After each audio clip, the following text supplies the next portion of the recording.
seguimos con la presentación de la revista Teomay número 42, dedicada a las falsas denuncias y a la cultura de la cancelación. En una semana particular y paradójica respecto de las falsas denuncias.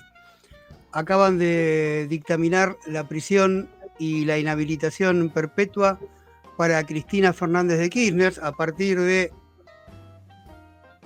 no se ha llamado falsa denuncia, pero podríamos llamarlo así, más allá del debate respecto de si hay pruebas, no hay pruebas.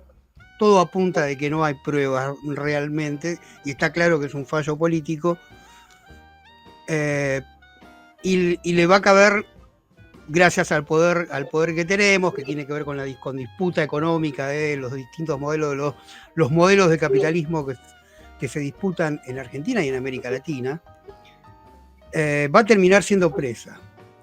El número de Teomay se refiere a otras falsas denuncias. Falsas denuncias básicamente por violencia de género, y que paradójicamente los gobiernos progresistas son los que impusieron este tipo de dispositivos, ¿sí? Justamente en nuestro número de Teomay estamos analizando los alcances, las características, en mi artículo que ya expliqué en un video anterior, las motivaciones y las argumentaciones políticas, filosófica-políticas, para avanzar hacia este sentido. Hoy tenemos entonces a dos autores de este número. Por un lado, a Carlos Balmaceda con su artículo Censura, persecución, cárcel y muerte en tiempos de terrorismo feminista. A Carlos ya lo tuvimos más de una vez en nuestro canal. Él es ensayista, periodista, escritor, actor, autor de teatro. Y el segundo texto que vamos a presentar hoy es de Gabriel Cicchini, que también es habitual de nuestro canal. Él es sociólogo y docente en el ámbito de la Universidad de Buenos Aires, de sociología justamente, y su texto es ¿qué es el punitivismo progre? ¿Cómo les va, compañeros? Un gusto tenerlos acá nuevamente y juntos en este programa. Gracias, muchas gracias. Bueno, Gabriel, ¿te parece? ¿Tenés ganas de empezar contándonos vos tu texto? Dale, sí. Bueno, me parece que es un texto justo pertinente para hablar en estos días. Hoy estuve discutiendo con mucha gente progresista que está indignada con la detención de Cristina, que la condenaron sin pruebas, y que justamente aplican esta paradoja, ¿no? De hacer un punitivismo selectivo. De eso habla el texto, ¿no? Cuando hablo de qué es el punitivismo progre, hablo de que es un tipo de punitivismo muy particular, ¿no? Porque es el mismo punitivismo que levantan gente antipunitivista, ¿no? Que están en contra del punitivismo hacia jóvenes pobres, que están en contra de que se baje la edad de imputabilidad, que en líneas generales están en contra del punitivismo, excepto con las cuestiones vinculadas a la perspectiva de género, ¿no? A la violencia de género, a denuncias de acoso, de abuso. En ese punto dejan de lado su antipunitivismo y aplican un principio que es el yo sí te creo, el eufemismo que es la perspectiva de género, ¿no? La perspectiva de género se usa de manera inadecuada, porque en realidad no significa eso, pero en la práctica la perspectiva de género se usa como hay que creer en el testimonio de la denunciante. Y esto sin importar que el denunciado tenga pruebas para demostrar lo contrario. Sin importar que el denunciado tenga... no importa que tenga el derecho a defenderse, sino que es culpable hasta que demuestre lo contrario. Invirtiendo el principio de inocencia, ¿no? Un derecho humano básico que tradicionalmente fue defendido por el progresismo. Y aplican una lógica de el algo habrán hecho cuando ocurre una denuncia de este tenor. Y no se permite ni siquiera la duda, ¿no? Hay que respaldarla. Además de eso, ¿no? De que este tipo de punitivismo es una paradoja, una gran contradicción, está el hecho de que fue naturalizado. Fue naturalizado, se extendió, se cayó en la lógica del escrache sin medir las consecuencias, ¿no? porque como sabremos todos, ¿no? Acá, el Scratch empezó siendo utilizado para combatir la impunidad de personas condenadas en juicios con abundante evidencia, pero que luego fueron liberados en los 90, ¿no? Después de la condena, se los indultó y, bueno, producto de eso, la organización Hijo empezó a usar el Scratch para ajusticiar a personas que efectivamente eran culpables, ¿no? Que se había demostrado su culpabilidad, que se había obtenido una condena ejemplar, en el sentido de que no se aplicó en el resto de países de Latinoamérica. Es un logro muy argentino, condenar a las juntas militares. Y sin embargo, ese método del Scratch, que tenía un sentido, empezó a utilizarse para condenar y difamar condenar por lo menos en la práctica, ¿no? A varones, principalmente, acusados de haber cometido algún tipo de violencia de género, ¿no? Y ahí también incluye la indistinción. Se usa para un supuesto acoso, para un supuesto abuso, para violencia psicológica, para acusar a alguien de que es un psicópata, para un montón de usos totalmente descontrolados, que fue respaldado por la ola feminista. Y no solo por el feminismo, ¿no? También por organizaciones de derechos humanos, que paradójicamente empezaron a apoyar la violación del derecho de la presunción de inocencia. Entonces, todo esto se fue generando un clima de época en el que estaba legitimado suprimir la presunción de inocencia. Y donde exigir pruebas era visto como algo reaccionario, ¿no? Si alguien era acusado de algo y uno pedía, bueno, ¿qué evidencia hay de que haya sucedido este hecho?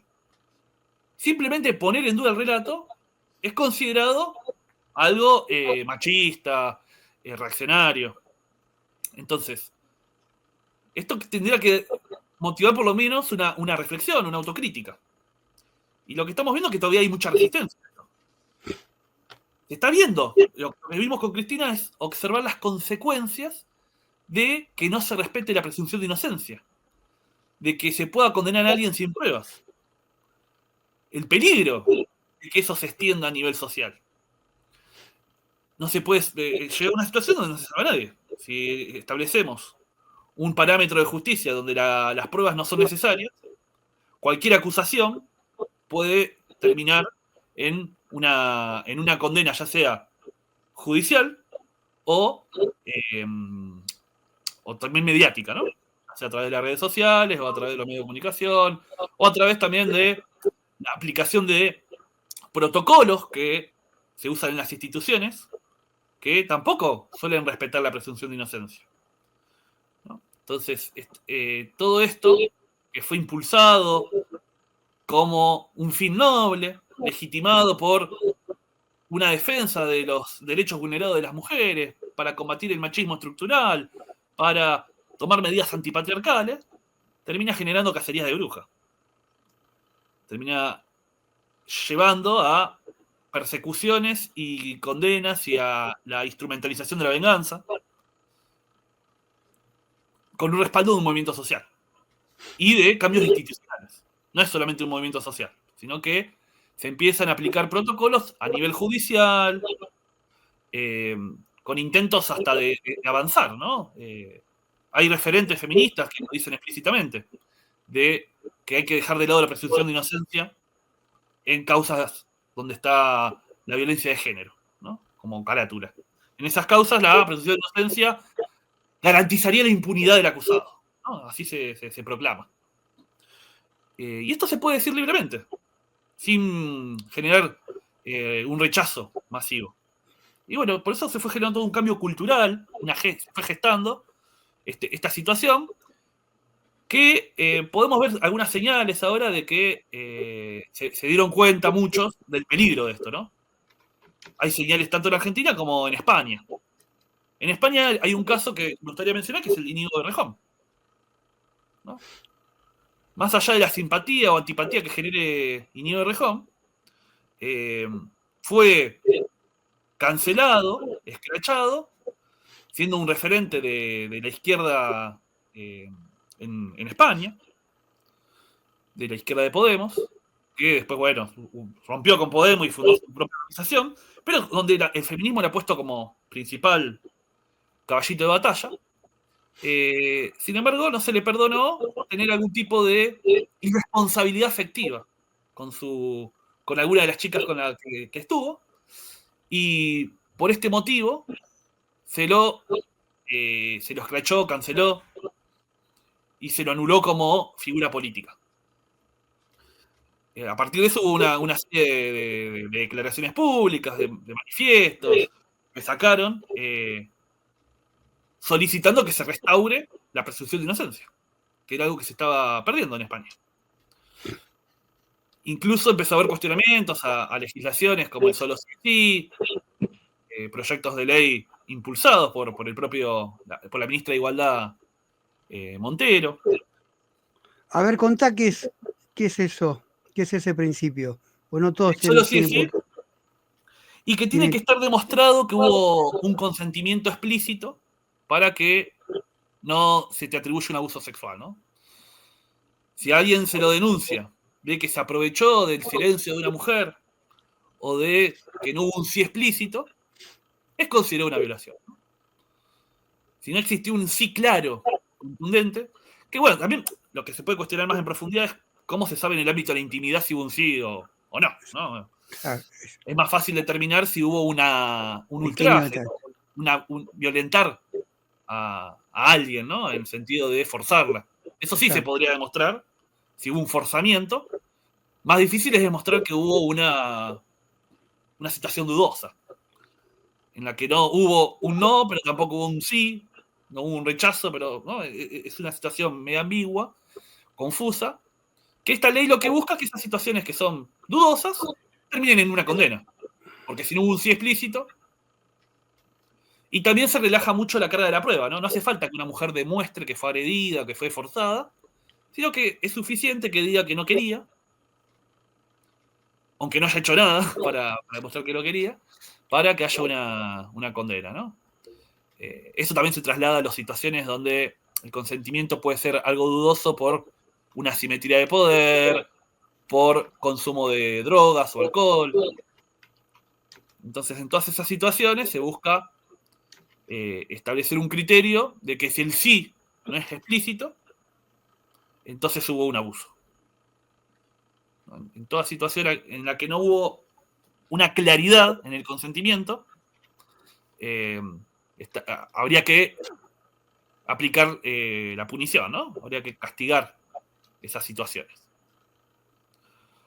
Paradójicamente también quedaron libres personas condenadas por esta ley. Esta reforma legal generó que algunos violadores con condena firme y que claramente habían cometido ese delito queden libres. Eso también fue una de las paradojas de la ley. Pero bueno, generó también un clima de pánico en España, ¿no? Que termina alimentando mucho a la derecha, que es la única que se opone. La única que pone el grito del cielo ante estas reformas legales es la derecha, que termina defendiendo la presunción de inocencia, ¿no? Algo que ellos en situaciones de represión no lo respetan, ¿no? Si tienen que condenar a un luchador social, la presunción de inocencia la van a dejar de lado. Exacto. Si tienen que bajar la edad de imputabilidad también, si tienen que mandar a la cárcel de por vida a los pobres, no van a tener problema. Pero sí van a tener esta posición, por lo menos, de decir que esto es una violación de este principio, ¿no? De la presunción de inocencia. Porque aparte es esto, ¿no? Estas legislaciones lo que generan es que vos tenés que demostrar que sos inocente. Se invierte la carga de la prueba, ¿no? No es que tienen que demostrar tu culpabilidad. Vos, ante una acusación, cualquier persona que sea acusada tiene que intentar demostrar que es inocente. Y a veces es difícil, ¿no? Es difícil capaz conseguir pruebas para la culpabilidad, y también es muy difícil a veces conseguir pruebas que demuestren tu inocencia, porque es tu palabra contra la de la otra persona. Se da una serie de controversias ahí que, aparte, denuncias. También pongamos algunos ejemplos, ¿no? Si es una denuncia sobre un hecho que ocurrió hace 10 años, lo más probable es que no haya ni pruebas a favor ni en contra. Es decir, no haber pruebas. Van a desaparecer la prueba. No haber ningún indicio de que hubo un abuso. Pero es suficiente aplicar la perspectiva de género para que tenga validez esa denuncia y siga su curso. Y si tenés un sistema judicial que es capaz de condenar sin pruebas, simplemente con algún indicio, o dándole validez a ciertos testimonios, vas a tener una situación donde va a haber gente condenada, sin ninguna prueba contundente.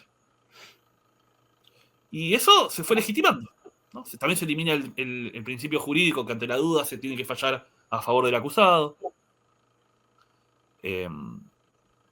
Para condenar a alguien, lo sentido común, jurídico, ¿no? Está establecido que tiene que haber pruebas contundentes, que no dejen lugar a una duda razonable. Pero en estas circunstancias, el acusado, aunque demuestre su inocencia, no es considerado culpable. Ni siquiera alcanza a veces con demostrar con evidencia que el hecho no ocurrió, ni siquiera alcanzan los testigos que lo nieguen, sino que se le da un peso enorme a la parte acusadora, sin ninguna consideración por los derechos del que se tiene que defender. Bueno, yo ahí en el texto también analizo justamente qué es el garantismo, en breve, en pocas líneas, ¿no? Que, como sabemos, hubo toda una cruzada de sectores más reaccionarios en contra del garantismo, ¿no? En el sentido de expresar de forma un poco sesgada, ¿no? Porque hubo toda una lucha cultural contra la doctrina Zaffaroni, que muchas veces ni siquiera se expresaba qué significaba la doctrina Zaffaroni, era estar en contra de ese tipo de garantismo. Que básicamente, para ser sintético, el garantismo es que las personas denunciadas tengan derecho a defensa, se les garantice una serie de derechos para que tengan un juicio justo. E incluso que la condena sea proporcional al delito que se les imputa. Y bueno, todo esto que el garantismo defiende y que el progresismo defiende, se hace una excepción con las causas de género. Ahí las garantías son anuladas, a una persona acusada ya se la considera culpable, no tiene ni siquiera muchas veces el derecho a defenderse, queda arruinada su vida a nivel social y bueno, se lo expulsa de todos los ámbitos, queda estigmatizado y después es muy difícil que, aunque demuestre su inocencia en la justicia, pueda restaurar su vida. Y de esto hay muchos casos, ¿no? También, bueno, lo que yo mencioné en el texto es que esto se fue yendo de control, se fue ampliando y propagando hasta incluyendo a docentes mujeres, ¿no? Varias docentes mujeres empezaron también a recibir estas acusaciones. Se extendió más allá de los hombres, ¿no? Lo tradicional en el ámbito docente era que en el nivel primario, cualquier varón que esté ahí como maestro de educación física, de música, ya sea sospechoso, ¿no? Eso ya estaba establecido, ¿no? Entonces alcanzaba que una madre diga que el maestro de música la tocó a la nena o al nene y ya lo iban a linchar, ¿no? Eso era algo que hay un montón de casos. Carlos lo tiene documentado, lo menciona. Pero empezó también a caer mujeres, ¿no? Hay varios casos de mujeres que también fueron víctimas de estas falsas denuncias y que terminaron presas, con su trayectoria profesional arruinada. Incluso si se demostraba la inocencia en un juicio, no querían volver nunca más a ejercer su profesión, ¿no? Por el daño generado. Y ahí es cuando empezó, yo todo lo señalo y lo subrayo porque el hecho que empezó a afectar a mujeres empezó a hacer ruido también en ciertos sectores del feminismo, ¿no? Ahí empieza a surgir también el feminismo antipunitivista. Que yo lo destaco, lo subrayo porque hay que valorar que existe una fracción, capaz minoritaria, pero una fracción dentro del movimiento feminista, que vos también, Guido, has entrevistado, ¿no? Como Binetti, como esta corriente que te digo, el feminismo antipunitivista, que empieza a cuestionar, ¿no? El hecho de que se condene a personas por acusaciones sin ninguna prueba. E incluso que haya una intervención, muchas veces que atenta contra la independencia de la justicia de parte del Ministerio de las Mujeres o del Poder Ejecutivo, en especial en la época de Alberto, que quería intervenir sobre los fallos judiciales, ¿no? Hay un caso muy famoso que es el de Lucía Pérez, que es un caso complejo, pero que básicamente es una chica menor de edad que murió de sobredosis por consumo de drogas. Es decir, no hubo un crimen, no hubo un asesinato, pero al que le suministró las drogas se lo condena por femicidio. Ahí empieza a surgir con fuerza el movimiento feminista antipunitista porque decían que no puede ser que se calcule algo como femicidio cuando no hubo homicidio. No existió homicidio, pero se condena a alguien por femicidio. Sí le correspondía una condena a esta persona por suministrar estupefacientes a una menor de edad, hacer tranza, se lo condenó por eso, pero además de eso, se lo quiso condenar con un femicidio, cuando no hubo homicidio.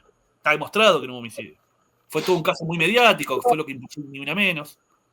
Se aferraron a ese caso y no podían admitir que hubo enormes irregularidades, ¿no? Por ejemplo, si no me equivoco, capaz Carlos me corrige, ¿no? Pero una fiscal dijo que fue empalada a Lucía Pérez, que la empalaron. Algo que se demostró totalmente falso. Se le puso un sensacionalismo al caso para agregarle una gravedad que no ocurrió y no se desmintió masivamente a nivel colectivo. Todavía muchas feministas piensan que Lucía Pérez fue empalada y está demostrado que eso nunca sucedió. Sin embargo, muchas siguen creyendo que eso es un hecho y están seguras de que hubo un crimen atroz cuando la chica, lamentablemente, no murió de sobredosis. Es lo que sucedió. Está demostrado en las pericias. Y sin embargo, se sigue sosteniendo de forma dogmática de que hubo un femicidio. Hasta que, bueno, hace poco se revisó esa causa judicial. Quedó absuelto por la acusación de femicidio. No me acuerdo el nombre del acusado, pero hace relativamente poco fue revisado el caso. Bueno, así hay un montón de casos. Carlos documenta mucho más que yo. Yo hice un texto más breve y ensayístico, más de reflexión sobre esta problemática, subrayando esta enorme contradicción del punitivismo progre. Y también para llamar, ¿no?, a la revisión de esto, ¿no? Porque creo que sabemos que hay mucha gente que de forma bien intencionada adhiere a las modas progresistas, adhiere a apoyar críticamente todo lo que parece bueno, ¿no? Todo lo que parece que tiene un sentido de ampliación de derechos, de respeto por las minorías, de mejorar la situación de las mujeres. Entonces uno, a priori, no estaría en contra de eso, pero escarbando un poco y haciendo un poco de uso del pensamiento crítico, uno puede identificar qué es lo que se esconde detrás muchas veces de estas causas. Poder desocultar, ¿no?, esto que el progresismo también de forma intencionada oculta. Porque hay todo un proyecto político detrás de esto, ¿no? Que termina teniendo un montón de efectos que los estamos pudiendo observar con más claridad ahora, una vez que ya pasó la ola, ¿no? Estamos pudiendo ver las consecuencias que trajo a nivel social esta tendencia, y cómo también ha favorecido, junto con la situación económica, todo este panorama ha favorecido el avance de la derecha. Milei se apoyó mucho en su antifeminismo. Recordemos que a nivel social hubo un festejo con el cierre del Ministerio de las Mujeres. No es algo que solamente los críticos hemos reconocido, sino que a nivel social el Ministerio de la Mujer, cuando fue cerrado, tuvo un apoyo masivo. Milei con eso ganó un montón de puntos en su batalla cultural. Y hay que pensar, ¿por qué? ¿Por qué genera tanto rechazo ese ministerio? ¿Qué es lo que provocó? ¿Qué daños hizo a nivel capilar en la sociedad?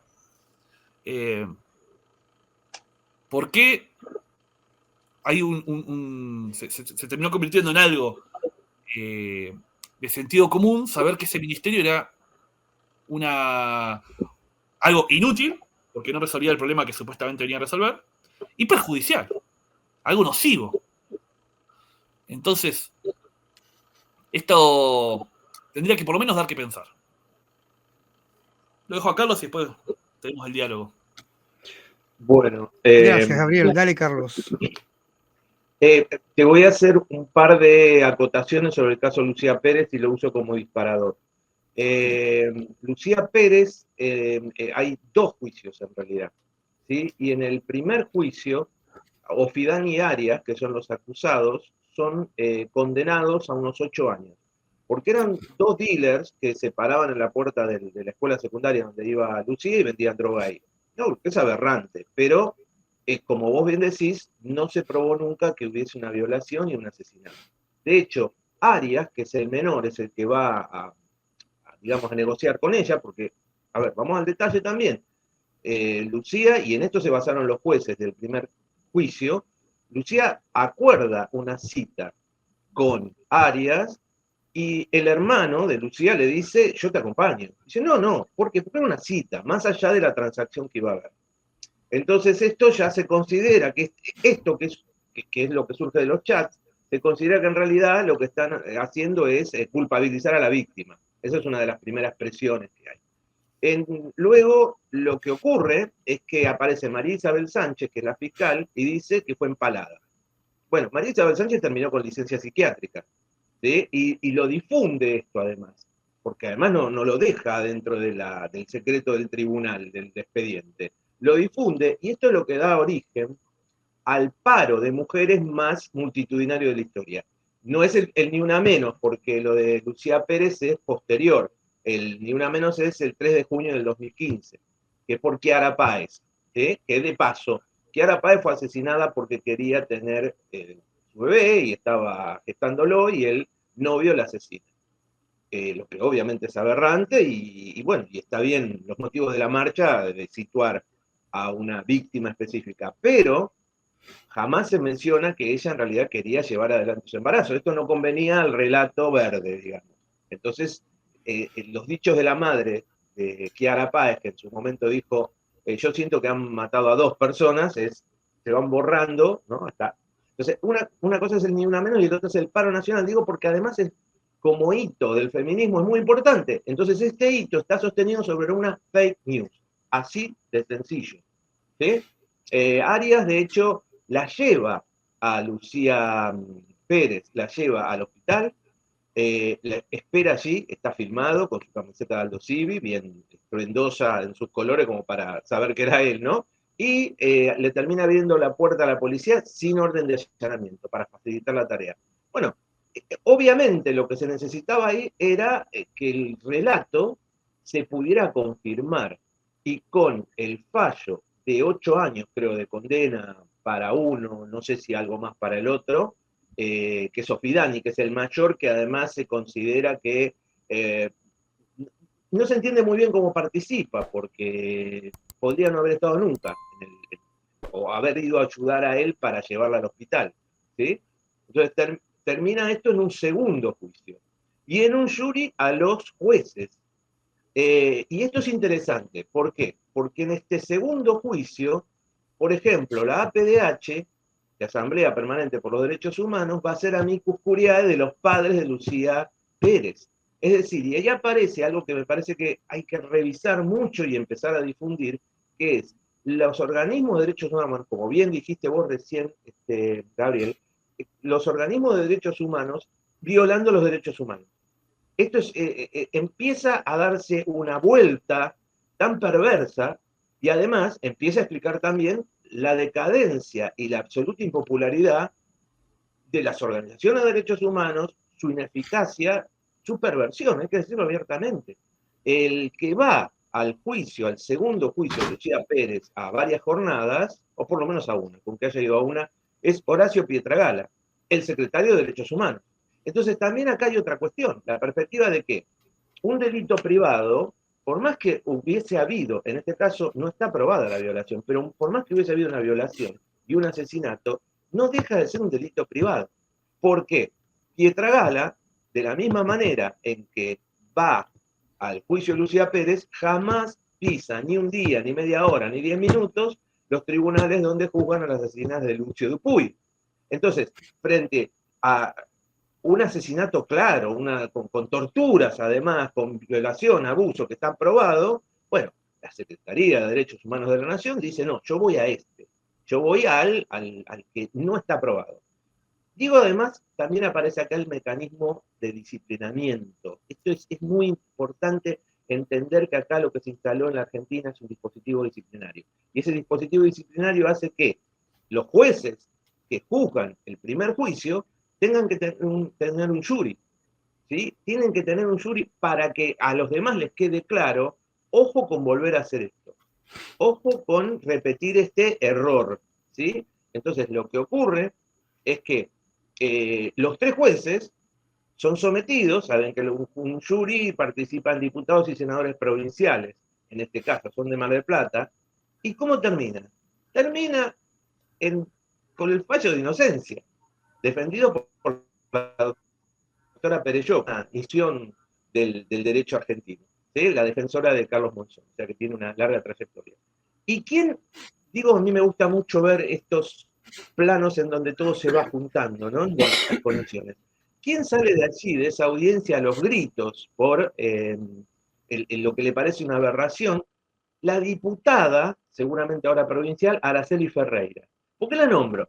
Porque cuando yo hago en el 2019 una carta abierta a actrices argentinas, al colectivo que hace el show en el que se lo condena mediáticamente a Juan D'Artés, pide ella, a través de Sergio Bursten, que teníamos como contacto en común, pide debatir conmigo. A los 10 minutos no tenía nada que decir y dijo una serie de sandeces y de vaguedades que no tenía ningún sentido. Pero digo, es interesante también ver cómo se instalan determinadas nociones y hay personajes que insisten con una irresponsabilidad, con una levedad tremenda, y sigue ahí esta mujer, sigue pululando ahí.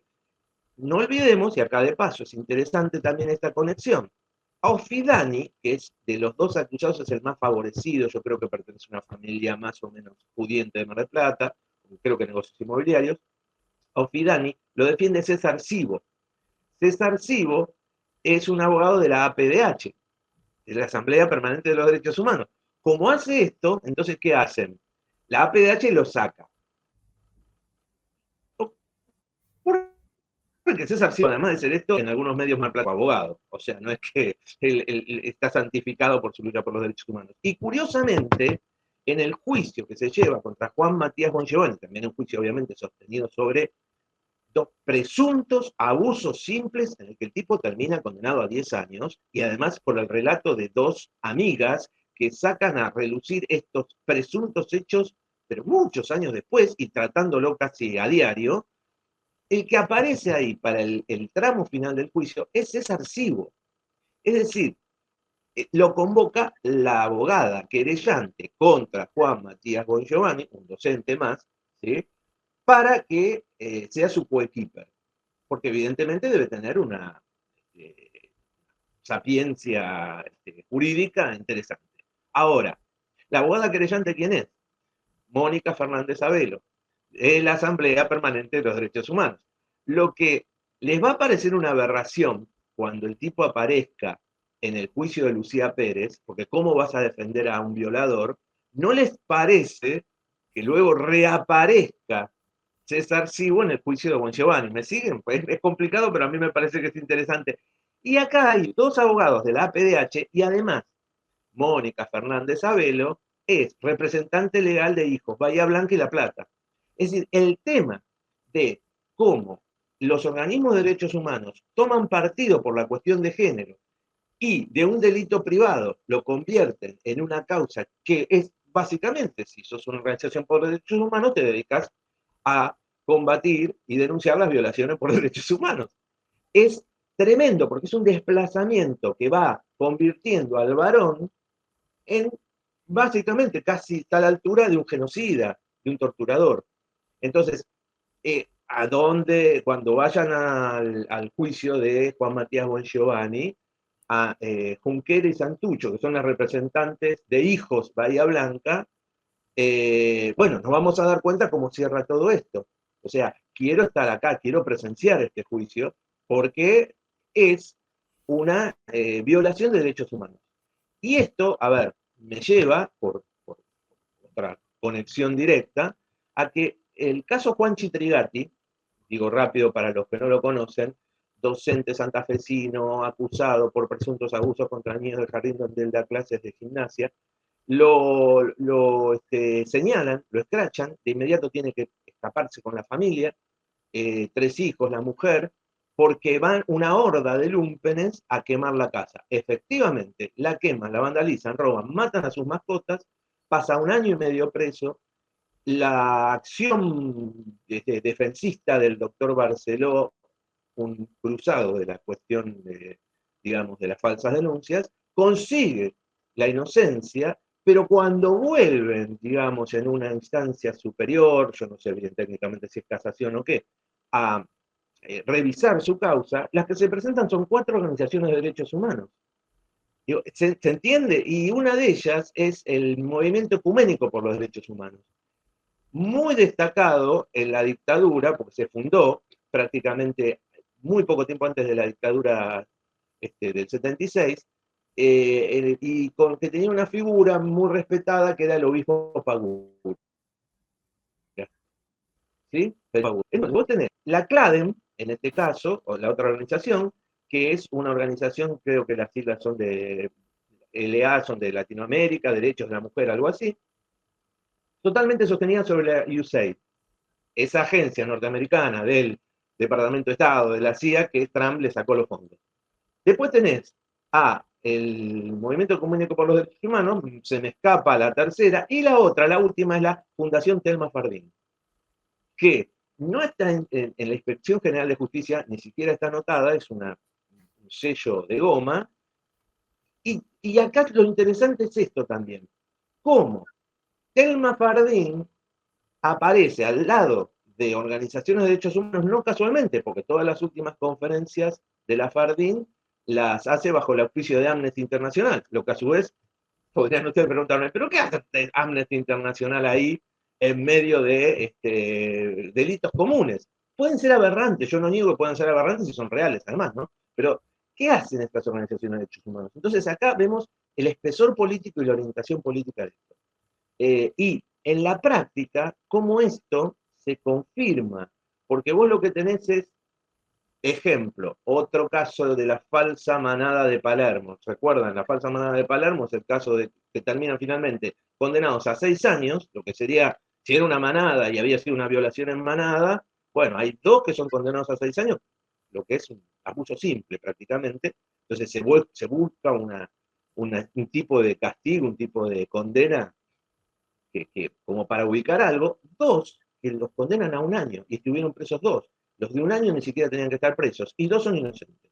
Ahora, ¿se acuerdan que fue un despliegue mediático enorme, delirante, y hay una columna de pibas, chicas jóvenes, que cuando se juntan y hacen una marcha, cantan como a los nazis les va a pasar?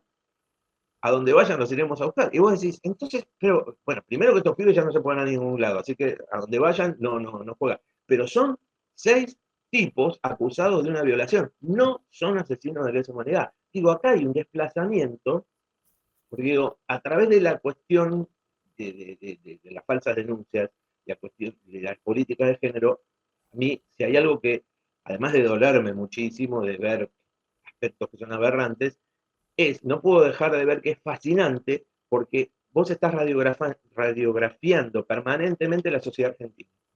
Decís, bueno, ¿cómo llegamos a esto? O sea, ¿cómo pasó? Por ejemplo, perdón los intersticios por lo que voy metiendo, porque sé que a veces por ahí es difícil seguir, pero, por ejemplo, Telma Fardín. Telma Fardín, ¿quién banca ahora su fundación? ¿Quién la sostiene? ¿Cómo es? Bueno, tiene un largo recorrido con fundaciones. ¿Por qué? Porque Telma Fardín, la denuncia que canaliza su caso en Nicaragua la hace el CENIT, Centro de Derechos Humanos de Nicaragua. El CENIT, Centro Nicaragüense de Derechos Humanos, para ser bien preciso. El CENIT es una ONG que participa del intento de golpe a Daniel Ortega en el 2014, creo recordar. Sí, creo que sí. Y, por supuesto, es otra organización que recibe muchísimos fondos. En 4 años recibió 23 millones de dólares y también es una de las que están en la lista de cobro de la USAID. Entonces, las 2 primeras abogadas de Telma Fardín son nicaragüenses. Una se va porque dice, me tengo que exiliar porque Ortega me persigue, y la otra la sigue, hasta que la que aparece en escena es Sabrina Cartavia. Y acá, ¿por qué la nombro? Porque Sabrina Cartavia además va a estar muy poco tiempo, porque después de la causa cuando va a Brasil ya cambia la abogada o el abogado, es considerada una de las líderes jóvenes por la revista Time, de las 100 líderes jóvenes de la revista Time, de ese mismo año en el que se produce la denuncia. Digo, el armado político de cada una de estas cuestiones, el entramado ideológico, es fundamental acá. Es fundamental. Y es muy interesante leer cómo Cartavia dice, nosotros fuimos haciendo que Telma lea en clave feminista todo lo que le pasaba. O sea, traducido, fuimos haciéndole la cabeza, y cuando dicen fuimos, es porque la que participa inicialmente es Luciana Pecker, la exiliada en estos momentos en España, periodista feminista de Página 12, que había tomado contacto con Fardín ya a comienzos de 2015. Acordémonos que es, perdón, estoy confundiendo las fechas, a comienzos de 2019, ¿sí? Que es el año en el que, 2018, listo, no me enmiendo más, es el año en el que se hace la denuncia. O sea, primero tenemos a Luciana Pecker poniendo en contacto a Telma Fardín con Cartavia. Luego tenemos a Cartavia premiada por la revista Time, ¿sí? Además por sus grandes logros en el tema del aborto. Ese es el año que se rechaza el aborto. Pero acuérdense que lo que sale como una presión enorme en el New York Times es una contratapa toda hecha en verde con una percha, con el dibujo de una percha donde dice, senadores argentinos, ustedes pueden cambiar esto. Parece que esa contratapa, obviamente, la contratapa de la revista, del diario New York Times, estamos hablando de millones de dólares, la paga Amnesty. Digo, es todo un entramado de la política occidental, y digo, ahondando un poquito más en esto, y discúlpenme que sigo abarcando mucho, no olvidemos que, digamos, desde arriba, el titiritero lo que te va marcando es los derechos LGTB son centrales en la política exterior de los Estados Unidos y son derechos humanos. Esto lo dice John Kirby, portavoz del Pentágono, ¿sí? Blinken, secretario de Estado directamente, le dice a los embajadores de Estados Unidos, les sugiero que al lado de la bandera, de las barras y estrellas, pongan la bandera LGTB. Háganlo según las características de cada país que ustedes están, pero son, y vuelvo a decir lo mismo, son centrales y son derechos humanos. Que es lo mismo que dice Hillary Clinton en 1995 en la famosa conferencia de Beijing. Digo esto para poder observar. Y acá arriba tenemos la matriz geopolítica. Esa matriz geopolítica va creando después el gran sostén, el gran soporte que tiene es lo teórico. Ahí donde entran Paul B. Preciado, Judith Butler, etc. Y es además el paso del feminismo al transfeminismo, con su gran supermercado de identidades. Recuerden que aparte esto también es un proyecto político. La idea de fragmentar a las sociedades en miles o millones de individuos, si se pudiese, divididos por el género y luchando por el género que creen ellos autopercibir, una cosa bien posmoderna, bien donde no existe todo es subjetivo y todo se centra en el yo. Esto luego se va generando un movimiento cultural, digo, cuando Gabriel decía cuánto fue celebrado, de qué manera fue celebrado el cierre del Ministerio de Mujeres, bueno, no se quejen. La avanzada cultural y lo bestial que fue lo que yo llamo, a veces un poco en sorna y un poco en serio, femirulismo, generó esto, porque además fue brutal. A ver, también se suele achacar, y no sin razón, la crueldad como una forma de vincularse y de agresión de los libertarios.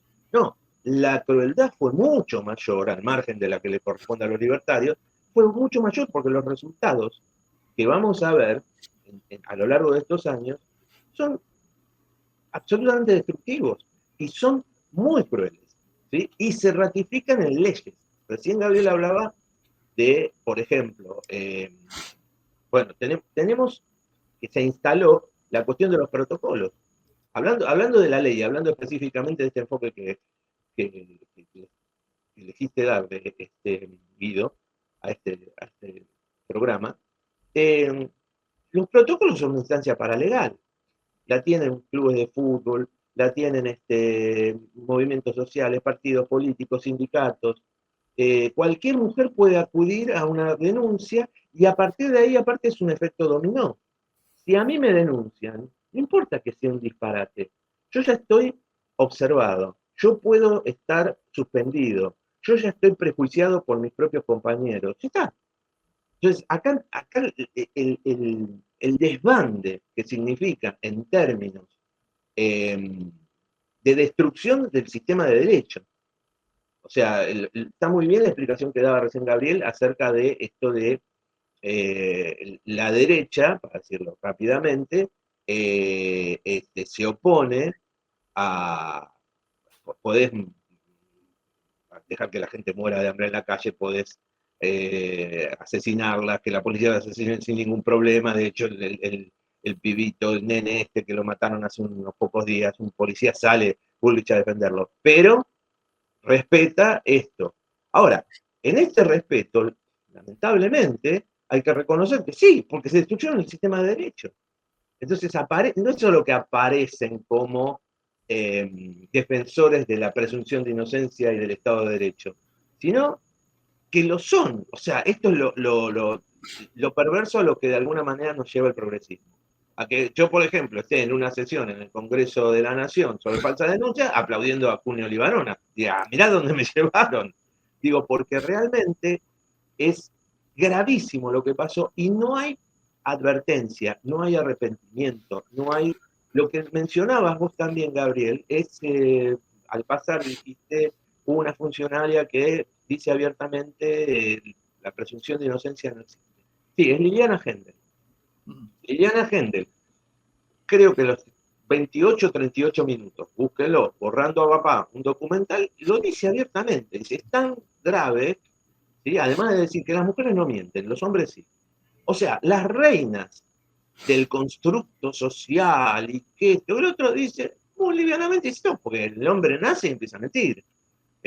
Finge llorar, no sé, el bebé varón más o menos. No, lo dice abiertamente. Y lo dice abiertamente. Y es muy curioso porque ella le va a hacer juicio al productor Baranowski, al productor de Borrando a Papá, le hace juicio porque la relaciona de alguna manera, y tampoco es tan evidente, con Corsi. Aquel tipo, psicólogo especializado en cuestiones de familia, de género, etcétera, desde los 80, que termina liderando una banda de pedófilos. Entonces, lo que a ella le ofende es eso, no que ella se vea diciendo ahí abiertamente la presunción de inocencia no existe. Para el varón la presunción de inocencia no existe. Ahora, fíjense qué curioso, porque las celadas que a su vez al mismo tiempo se ha tendido el progresismo, se ha tendido a sí mismo. Liliana Hendel es la secretaria de Género, Diversidad, bla, bla, bla, bla, bla, como ya sabemos, de La Matanza. El día que a Fernando Espinosa lo acusan de un abuso, tiene que ver cómo bancadas de la derecha le piden a la bancada kirchnerista, a la bancada de izquierda, dicen, ustedes tienen que condenarlo. Claro, tienen todo el derecho a decir esto. ¿Por qué? Y si no hay presunción de inocencia. Si su propia funcionaria está diciendo esto, y está filmado, está registrado. Y los otros no saben cómo moverse. Digo, lo que ha generado esto es un grado de perversión y de imbecilidad también, porque ¿cómo es que nadie puede advertir esto? ¿Sí? Es el objetivo. ¿Eh? Es el objetivo ese. Sí, sí, sí, sí. El caso de Fernando Espinosa, si lo han visto, enseguida te das cuenta que es una aberración, es una operación política.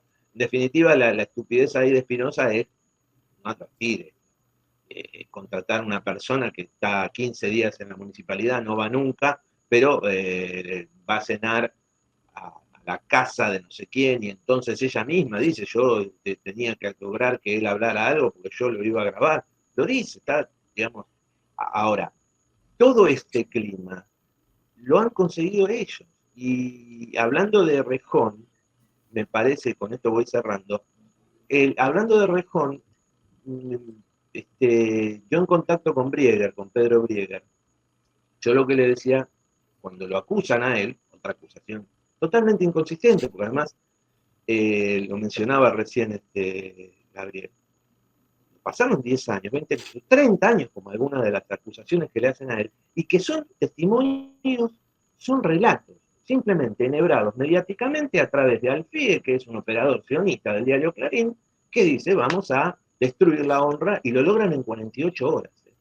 En 48 horas, Pedro Brieger pierde no sé si lo dejaron estar en Nodal, que es la agencia de noticias que él mismo fundó.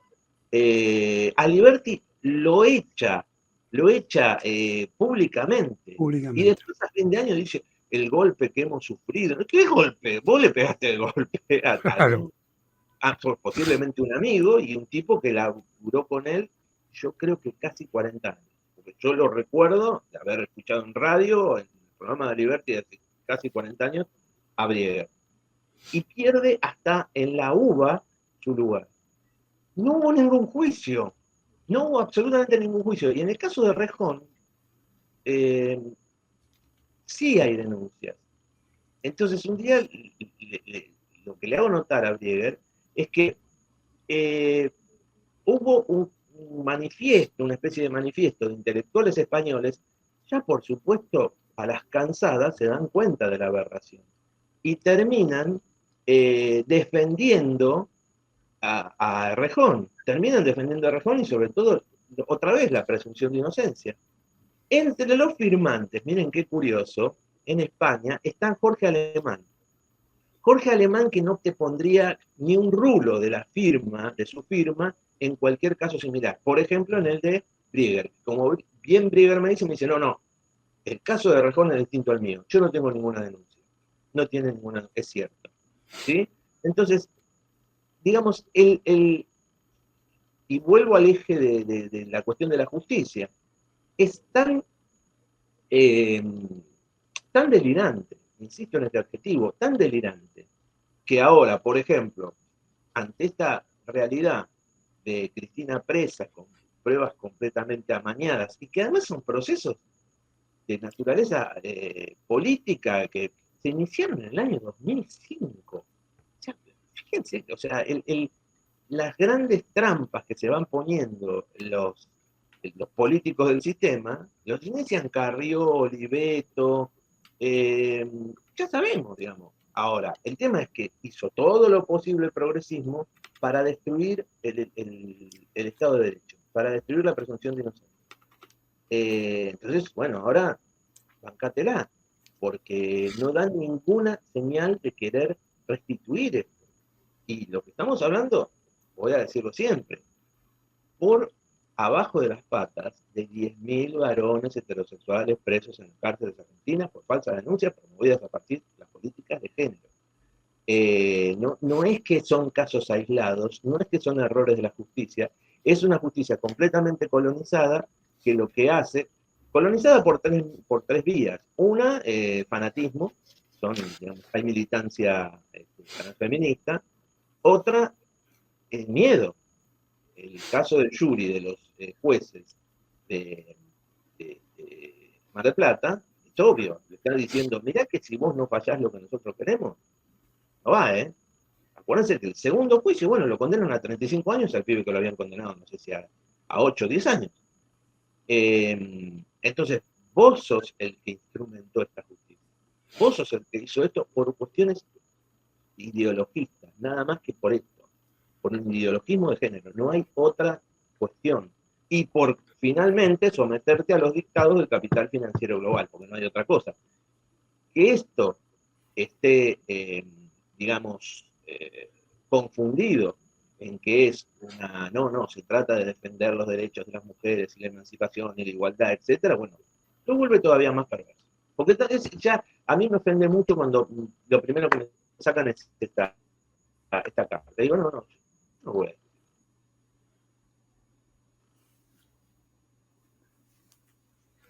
Bien. Carlos, ¿estás? Sí, se cortó. Sí. Bueno. ¿Volvió? Ahí está, ahí estamos. Sí. Se había cortado. Bueno, y con esto, estaba cerrando igual. Es la aberración, digamos, de que ahora, y la paradoja de que ahora se quejen de este estado de las cosas en lo legal, es una consecuencia. Es una consecuencia de todo lo que vinieron haciendo. Y finalmente, la ley del sí efectivamente, lo que hace en España es dejar en libertad, como bien dijo Gabriel, a condenados por violación probados y reales.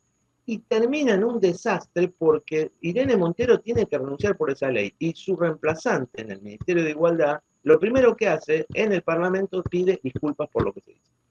Digo, es tal el deseo irrefrenable de cumplir con un programa de ideologizado, estúpidamente ideologizado, además te diría, que se producen tiros en el pie permanentemente, porque a la larga termina pasando esto.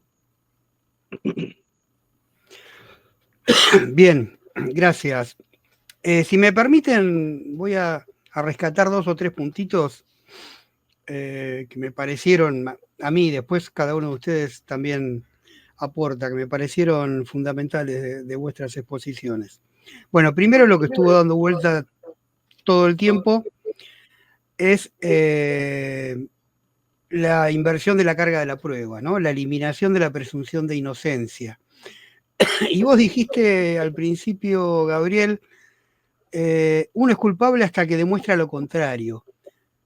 Es que en estos procesos la posibilidad de demostrar lo contrario no existe. Uno es culpable. Por el solo hecho de que lo denuncien ya es culpable. Yo creo que son contadísimos de las manos aquellos casos, aquellas denuncias en las cuales se revierte y se demuestra que no hubo ningún delito ni ninguna contravención siquiera, ¿no? ¿Por qué? Porque es la lógica, justamente. La lógica es la inversión de la carga de la prueba hasta el final, hasta las últimas consecuencias. ¿Sí?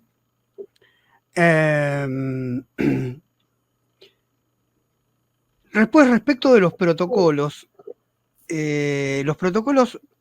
de violencia está más claramente marcado que cualquier otro caso, se da en todo otro tipo de denuncia, los usos espurios de las falsas denuncias. ¿Sí? Quizás estos ustedes no lo mencionaron demasiado, porque han abierto un camino tan fácilmente de enjuiciar a alguien, ya sea por vía judicial o por vía administrativa, justamente como se invierte la carga de la prueba y ya es culpable por el solo hecho de ser denunciado, que es la herramienta ideal para las instituciones, fundamentalmente, instituciones públicas y también privadas, como las nombraron ustedes, para hacer un uso, digo, yo me quiero sacar a alguien de encima, le hago una denuncia por violencia de género. Porque ahí tengo el 99% asegurado de que va a salir a favor del denunciante y a favor de ese uso espurio, que en general es el poder que está que es quien domina, o alguno de los poderes que están metidos en esa institución, digamos, ¿no? Pero bueno, esto lo ha generado este dispositivo terriblemente perverso. ¿Sí? Vendría a ser como un uso secundario de la falsa denuncia. Y que nadie denuncia. Lamentablemente casi nadie denuncia, ¿no? Este uso espurio. Se presenta como un avance, en general. Sí, claro. Un gran logro. Respecto del sí o de la ley del sí o sí, a ver si lo puedo explicar. Tengo un pensamiento un tanto complejo. En general, me tengo que meter un poco con teoría social. Digo, en general, todas estas posiciones que tienen que ver con identidad, estas reivindicaciones identitarias, tienen que ver con todo un paradigma teórico sociológico de las últimas décadas, que podemos llamar interpretativismo, subjetivismo, donde rescatan justamente el perfil del sujeto individual frente al colectivo, frente a la masa, frente al conjunto social. Que el paradigma anterior sería o bien el positivismo o bien el marxismo, que son muy diferentes entre sí, pero comparten la noción de la unidad de análisis y la unidad de acción es el colectivo, es lo social, no tanto lo individual. Ahora, esta ley del sí o sí implica que tiene que haber una demostración explícita de aceptación de la relación sexual. Estamos hablando de una relación íntima. Los códigos de lenguaje de una relación íntima son múltiples, absolutamente múltiples, y para nada son estrictamente verbales. ¿Sí? Entonces, querer una demostración explícita de ese consentimiento, y que tiene que ser verbal casi, porque no hay otra manera de que sea explícito, implica dar vuelta con toda esta teoría de la identidad, ir contra sus propios pasos. ¿Sí? Y están cayendo en una regla de alguna manera positivista, en donde tiene que haber una prueba material, concreta, de ese consentimiento.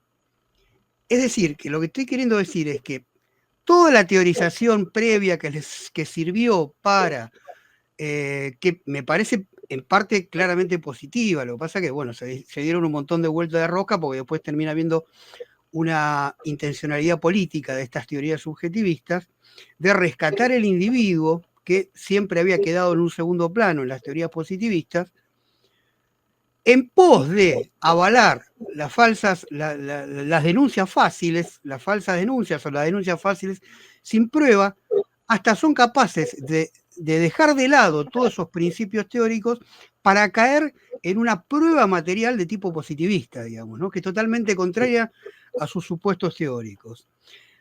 Y estas inversiones y estas utilizaciones espurias de argumentos teóricos, jurídicos, como bien ustedes lo mencionaron, es algo habitual en este tipo de dispositivos, ¿no? Se acomodan a justificaciones teóricos argumentales de acuerdo a qué puede ser más útil. Después, bueno, el tema muy, muy grosso y muy pesado de las organizaciones de derechos humanos. Está claro, digo, esto no me parece de más aclararlo, porque siempre se acusa a aquellos que se atreven a tratar críticamente estos temas, se los acusa de machistas, casi de asesinos, de esclavistas, digamos, ¿no? Absolutamente nadie duda, y en todo el espíritu de la revista Teomai, nadie puede dudar de los largos siglos de discriminación que existieron hacia las mujeres y hacia las diferencias y hacia las distintas percepciones y autopercepciones de géneros, las distintas formas de homosexualidad, etcétera, etcétera, digamos, ¿no? Total y absolutamente condenables.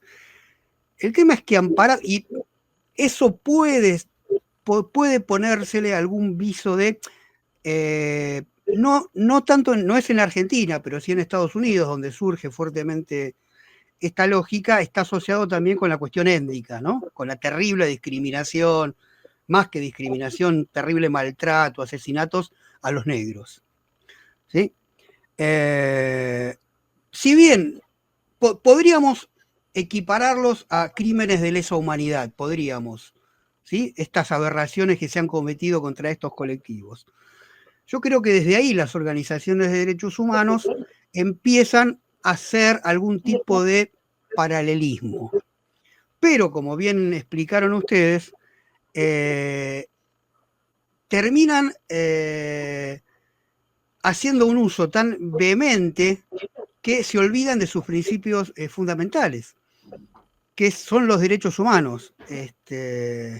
Y los derechos humanos de aquellos falsos denunciados, que no existen los falsos denunciados para las organizaciones de derechos humanos, sino que supuestamente solo existen los derechos humanos de las víctimas amparados en principios que solo se manejan por la denuncia, solo el dicho, cuando justamente en toda la actuación impresionante, histórica, de denuncia de derechos humanos llevados adelante por las dictaduras, por las derechas, lo que van a buscar justamente con mucho nivel de detalle son todas las pruebas que demuestran esas violaciones. Y acá se olvidan, digamos, ¿no? Creo que en parte terminan cegados por ese intento de equiparamiento de crimen de lesa humanidad, pero claro, en el medio, y con esto con lo que quiero enganchar ahora, intervienen todos estos dispositivos políticos ideológicos, que yo hice una mínima intervención, Carlos, que el objetivo justamente, lo que yo llamo ideología woke, y esto lo tengo en mi texto, en la revista, el objetivo es generar caos hacia abajo, generar caos en la población de base, para justamente desviar el problema de cualquier tipo de reclamo de la población de base, del mundo del pueblo, del mundo trabajador, hacia los poderes constituidos. Y eso lo han logrado claramente, digamos. Justamente el objetivo es que nos peleemos entre nosotros, ¿sí? Por eso vos decías, Carlos, que se armaba un caos terrible. Bueno, ese es el objetivo, claramente. Y por eso hay tantísima guita metida acá, digamos, ¿no? Y por eso va de la mano, y yo ahora estoy haciendo un trabajo de investigación, cuando vos nombrabas la CENIT de Nicaragua, y que la CENIT es una de las que participó en el golpe a Ortega,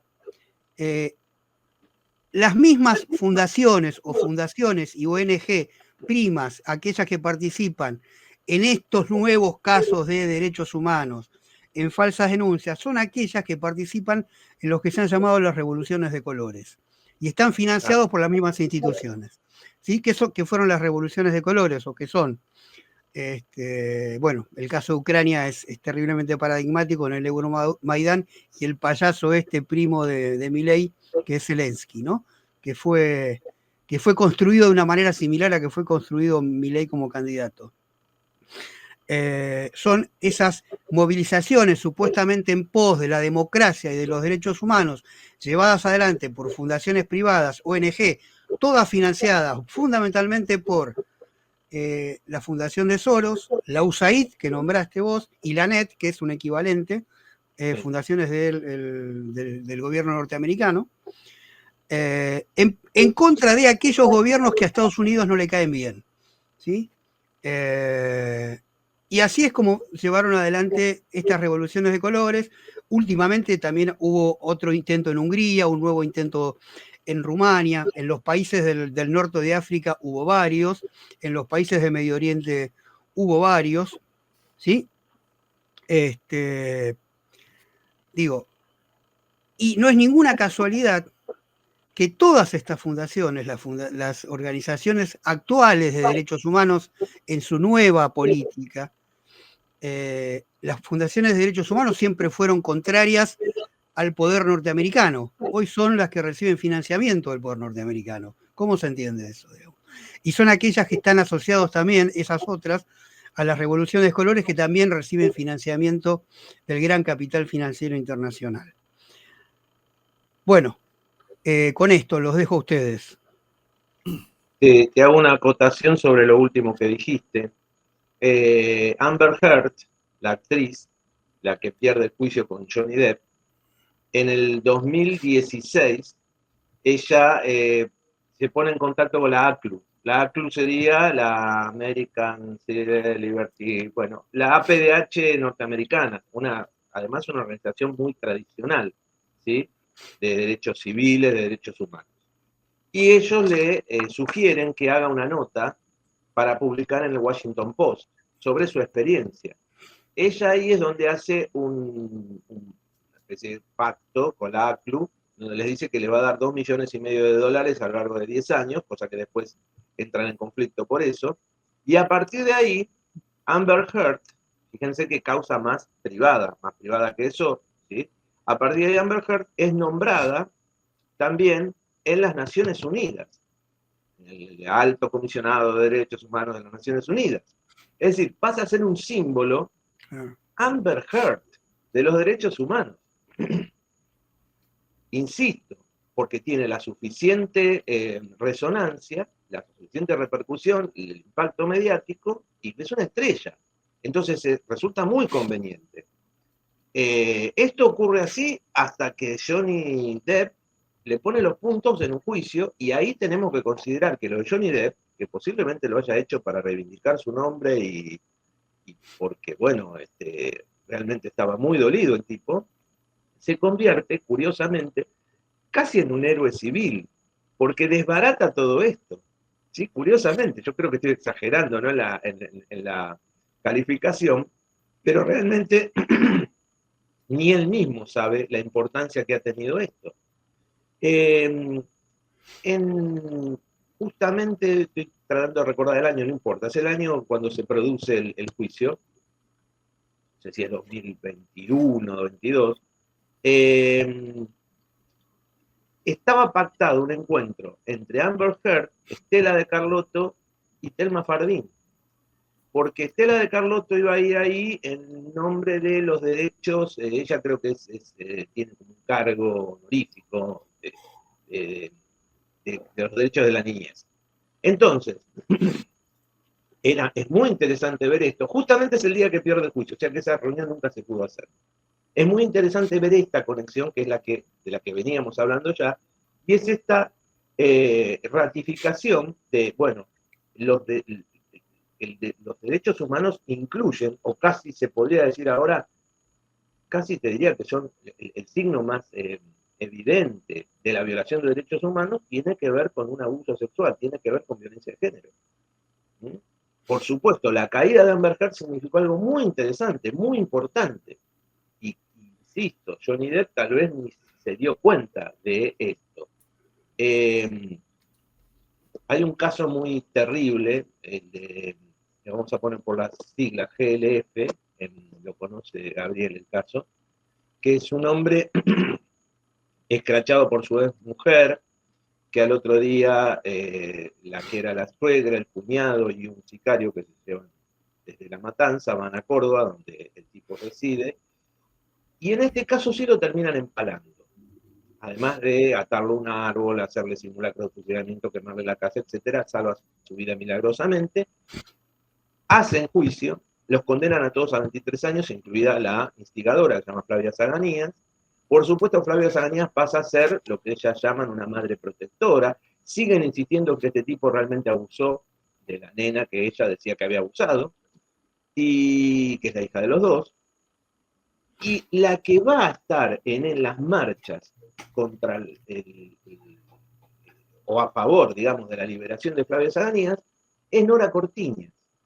¿Por qué lo cito esto? Porque vuelve a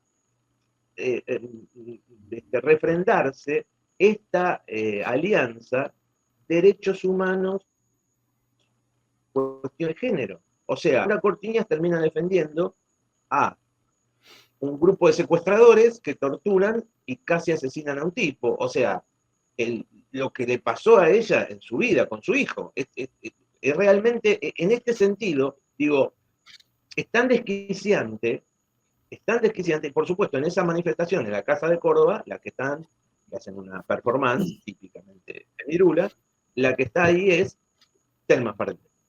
Digo, no es nada de esto, cuando vos lo vas viendo, se van realmente cruzando y armando el rompecabezas.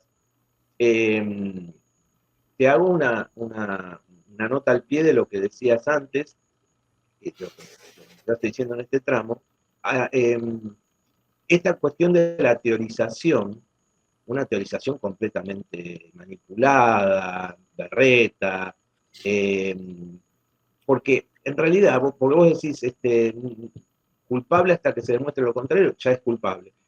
Porque lo que se llegó, por vía de una falsación teórica, digamos, se llega a el hombre, el varón, es un hijo sano del patriarcado. O sea, esto que es un dogma, o sea, si vos sos un hijo sano del patriarcado, cualquier varón, el mejor de todos, igual puede violar y matar. Por lo tanto, en la intimidad y a través de una propaganda aplastante, lo que vos lográs es que cada mujer que va a estar con un tipo en la intimidad va a decir, bueno, yo sé que es un hijo sano del patriarcado. Acá puede pasar cualquier cosa. Y a partir de ahí se vuelve un desquicio. Claro. El desquicio al que vos te referís, por ahí, ahora corto acá para darle lugar a Gabriel, pero lo dejo picando. Yo tengo un registro muy evidente por la cantidad de casos de cómo el elemento lumpen de la sociedad se enseñoreó en la acusación a gente de bien, vamos a decir, siguiendo esa etérea calificación del propio Milei, ¿no? Pero gente, laburantes, profesionales, en donde hay una tríada: justicia, transfeminismo, feminismo punitivista, feminismo como le quieran llamar, y lumpen, en donde la justicia escucha mucho más a los lumpenes que al acusado, que te das cuenta que lo es a través de una horda que además le ha quemado la casa, en algunos casos directamente. Porque esto representa, si nosotros nos queremos reconstruir como sociedad, yo no creo que podamos ignorar esto. Es imposible ignorar esto. Porque han causado no solo el daño que causaron, sino que han reformateado esto. Hasta ahí. Bueno, a mí me parece importante señalar, para agregar a lo que venía diciendo Carlos, que desde el Estado se promovió activamente también la falsa denuncia, y fue con el gobierno de Alberto.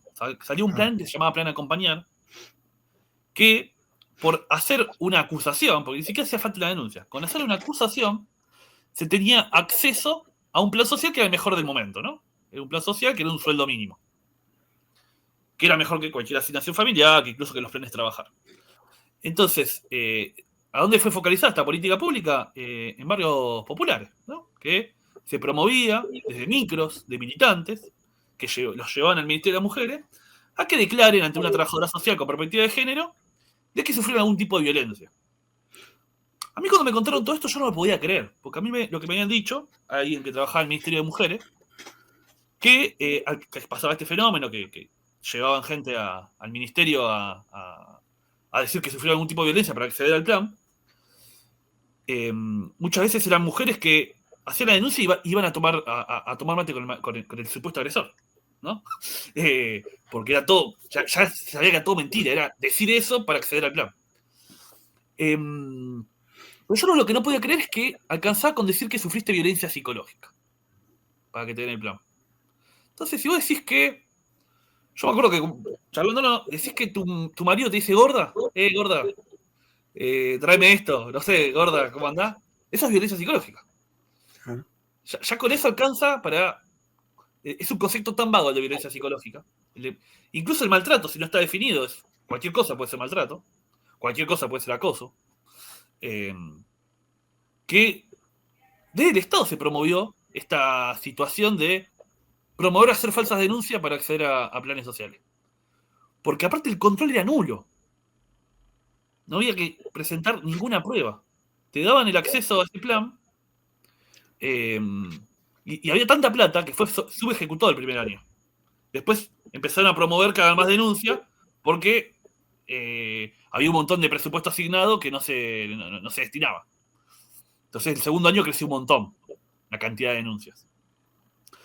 Y esto fue denunciado por los que están en contra del despilfarro del gasto público, ¿no? No fue algo que fuera denunciado. De hecho, si uno sale a contar esto, no te lo creen, o piensan, no puede ser que sea así, o te dicen, bueno, ayudó a un montón de mujeres también. A mujeres que no podían, que vivían con su golpeador, se pudieron separar y tener un lugar para vivir gracias a este plan social. Seguramente, algunos fueron beneficiarios, algunas víctimas fueron beneficiarias, no, uno no lo va a negar, pero el hecho de que permitís que a través de una acusación ya podés acceder a un plan social, estás promoviendo la falsa denuncia. Sí. Estás influyendo en eso. Y así como sucede esto, pasa con los docentes, ¿no? Ya está bastante estudiado el tema y la mayoría de los abusos son intrafamiliares. ¿Y qué hacen las familias cuando hay un abuso intrafamiliar? Exteriorizan. Dicen, pasó en el colegio. La víctima perfecta suelen ser varones, ¿no? Pero también pueden ser mujeres.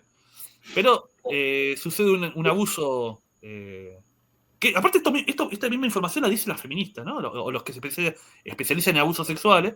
Dicen, el 95% de los abusos se dan en el ámbito intrafamiliar porque es el lugar donde se puede dar. Y sin embargo, después terminan creyendo en que puede ser verdad de que haya tantos abusos en instituciones como los jardines de infantes diseñadas para que no pueda suceder. Con un montón de protocolos y medidas de seguridad para que nunca un adulto pueda estar a sola con los nenes. Y mucho menos tocarlo, mucho menos abusarlo.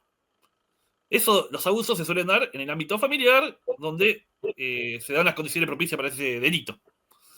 Y sin embargo, cuando va una mami a decir al jardín que el maestro abusó de la nena, todos le creen, ¿no? Hasta los sindicatos fueron cómplices de eso, ¿no? Recién ahora es algo que se está empezando a rechazar, hubo algunos casos emblemáticos, pero por mucho tiempo hubo una complicidad, ¿no? Sindicatos nacionales y populares, progresistas, que no frenaron este atropello a los derechos de los trabajadores. Los sindicatos docentes de todos los niveles no solo no frenaron, sino que fueron fuertes, y siguen siendo, fuertes sí, promotores. Con sus comisiones de género. Y sin comisión de género también. Porque no hay sindicato que se pueda constituir como tal si no tiene una explícita aceptación de esto que se llama la perspectiva de género. Sí, y una aceptación que también, para mí, hay que marcarlo acrítica. Porque en la perspectiva de género no significa el uso que le dan, Significa simplemente, bueno, hay que tener en cuenta la vulnerabilidad de las mujeres a la hora de juzgar, tener en cuenta las dificultades que pueden tener. Hay toda una fundamentación teórica. No significa creerle. No es ese. El significado no es ese. Simplemente tratar de escucharla, ¿no? Aceptar la denuncia, ¿no? Se fundamenta en que tradicionalmente a este tipo de denuncias no se le da bola, eran descartadas, ni se investigaba. Y la idea de la perspectiva de género es que se le dé validez a la palabra y se investigue. Pero no que esa palabra se convierta en verdad sagrada. Eso no está escrito en ningún lado, ¿no? Pero es lo que termina sucediendo, ¿no? Cualquier fallo que no cumpla con lo que quieren el movimiento feminista es un fallo sin perspectiva de género. Se convirtió en un significante, en algo vacío. ¿Qué significa que algo no tiene perspectiva de género? Y que no hubo una creencia en la denunciante, que no se le tuvo fe en su relato. Que no se invirtió la carga de la prueba. Sí. Por suerte, en la justicia en muchos casos todavía siguen exigiendo pruebas para condenar. Pero cada vez hay más juzgados que fueron afectados por esto. Por lo que contó Carlos también, ¿no? Sí. Si un juez falla en contra de lo que quiere el movimiento de mujeres, se convierte en un juez que puede terminar su carrera. No pueden ir a cortarle su trayectoria y hacerle un juicio y el jury y que pierde su función, ¿no? Entonces, ante ese peligro, ante esa presión, muchas veces se falla, incluso en casos dudosos, a favor de la condena. No, después de todo caso, lo revisen en casación. Esto lo ves, por ejemplo, en el caso del juez Mingarini de Santa Fe, parte de un caso que a su vez que es el de Leonardo Spies, un muchacho que es acusado de una violación. En realidad, la que lo acusa es una chica con la que él tenía un vínculo, pero además era prostituta, o sea, no se sabe muy bien, y aparentemente lo que ocurre es que él va un día a la casa, muy presionado por ella, y lo más ridículo del caso es que ella llama a la policía diciendo, me violaron, el violador está en mi casa. O sea, y se escucha detrás los gritos desesperados de él diciendo, no, no es así, no es así. Entonces, él creo que lo que hace es escaparse, no sé si, porque ella, en realidad era ella la que lo estaba reteniendo. Creo que rompe un vidrio o algo así, una ventana y escapa. Ella hace una acusación al voleo primero, a un marginal, y después finalmente el acusado termina preso.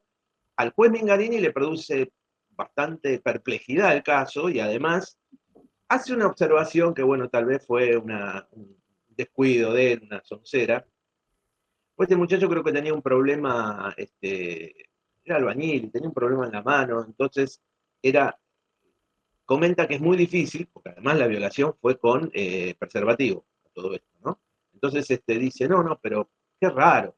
Es sacado de contexto esta declaración, Bárbara Fabán, que es una espada del feminismo santafesino en el periodismo, obviamente premiada por la asociación, bla, bla, bla, bla, bla, bla, y directamente va a algunos de los fiscales de allá, los tradicionales, Miniti, del Río Ayala, Broggi, y termina Mingarini en esa situación. Vos tenés casos como el de él, o tenés casos como el de el juez Vanegas de Reconquista, que lo que hace es decir públicamente, lo hace en un reportaje además con Valentín Ortiz, y dice, bueno, yo no sirvo. Y explica por qué. Explica claramente por qué. Por las presiones que recibe, entonces tenés un excelente juez que se va de la justicia, tenés otro juez que lo pones en un jury y lo colocás allí a la vista de todos para que el dispositivo disciplinario funcione. En el caso de Pablo Gordillo, acusado también de abuso en San Nicolás, cuando yo recibo el fallo del juez, que lo condena a 5 años de prisión domiciliaria, o sea que era muy patente leer las entrelíneas del juez diciendo, yo no voy a condenar a este tipo a los 20 años que me están pidiendo, es una aberración. Yo lo que voy a hacer es darles el gusto, pero en la mínima instancia posible.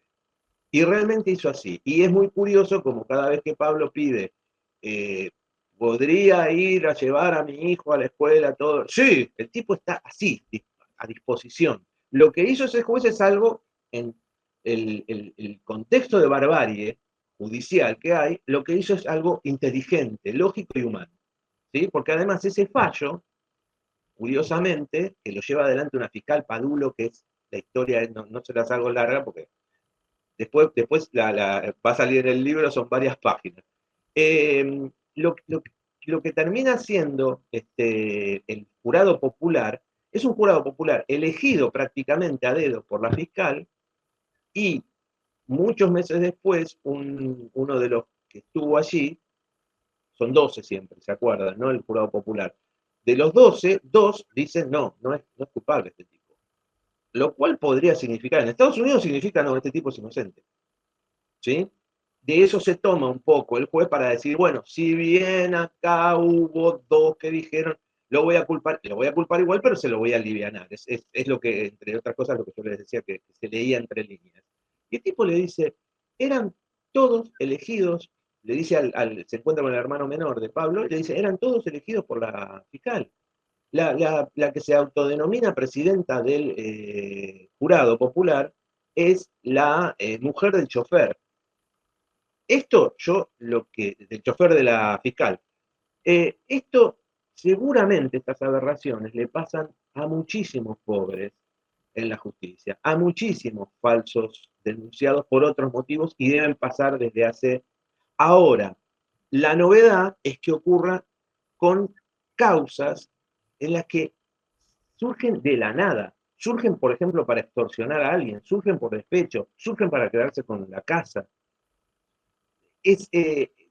Y ahí es donde también, por eso insisto, en la huella indeleble que está dejando en la sociedad argentina esto.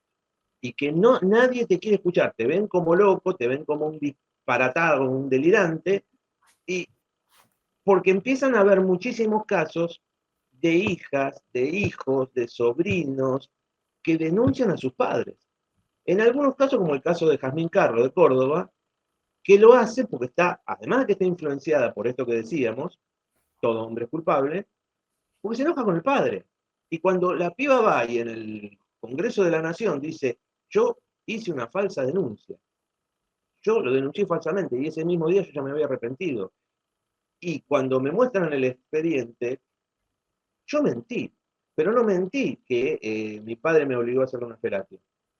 ¿Se entiende? O sea, es tan aberrante, y la reacción en ese caso del feminismo, con Dora Barrancos a la cabeza, fue hacerle juicio a Cunio Libarona y a Carolina Lozada, que son los promotores de esa jornada, diciendo que la obligaron a desmentirse porque el tipo está condenado. O sea, hemos llegado a un grado de descomposición social demasiado profundo, y la palabra y la verdad no tienen ningún sentido. Y vuelvo a decir, seguramente estoy siendo muy injusto con los miles de inocentes que hay por otras causas. Ahora, esto del género y de las falsas denuncias se imbrica de tal manera que son como, es un campo minado por el que vos caminás, que es la sociedad argentina, y en donde se derrama en términos destructivos hacia cualquier estructura, la estructura familiar, los vínculos entre los géneros. Cuando podamos mirar atrás y ver el desastre que hicieron, que la sociedad argentina, yo creo que, yo siempre digo, sabe la música, no sabe la letra. No están obligados, ¿se entiende lo que quiero decir? O sea, no están obligados a saber en detalle, como yo que me obsesioné, investigo, pero entienden la música, ya saben esto, está en el aire. Pero, digamos, va a ocurrir en algún momento, inevitablemente, salvo que, bueno, esto sea como una de las grandes causas que nos hundir definitivamente. Porque realmente acá se ha destruido el sistema de derecho, el Estado de Derecho, la presunción de inocencia, las básicas y mínimas garantías legales, y además se ha hecho un daño enorme.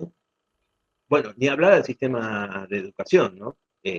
Cuando vos tenés un oficio como el docente absolutamente destruido a partir de estos procesos, obviamente tenés un sistema en crisis. Hay que atender esto. Yo sé que me voy para un lado o para el otro, pero digo, el principio de autoridad está destruido en Argentina a partir de la cuestión de que ningún docente tiene autoridad, ningún docente es respetado. Los docentes tienen miedo en las aulas, y de todos los niveles ya, de todos los niveles. Hay cosas más específicas, lo hemos visto, Guido, con vos particularmente, en la universidad hay una avidez por, puedo quedarme, lo mencionabas vos, puedo quedarme con cátedras, con congresos, con becas, con el prestigio de este tipo, y vamos, van todos los cuervos a hacerlo, van todas las aves de rapiña a hacerlo. Y en el nivel inicial se da este fenómeno que también mencionaba Gabriel. ¿Por qué? Yo creo que hay además hay un montón de mecanismos para estudiar, que son psicológicos y sociológicos, que es el lumpen, como decía yo antes, el lumpen destacándose públicamente con una acusación. A veces yo creo que es esa la búsqueda, ¿eh?